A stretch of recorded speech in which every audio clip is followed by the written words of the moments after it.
Hello, in this video I want to show you how to fix the problem when you have stable internet connection, but you cannot use any network related apps like Google Chrome or Google Play Store on POCO X3 GT.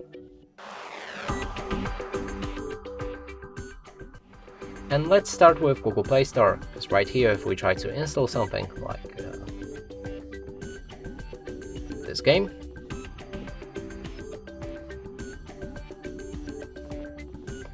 it changes into depending mode and it's stuck like this forever.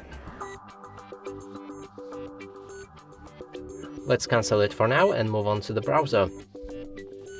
Now if you open any website or try to reach a new one, like YouTube right here, we have this error.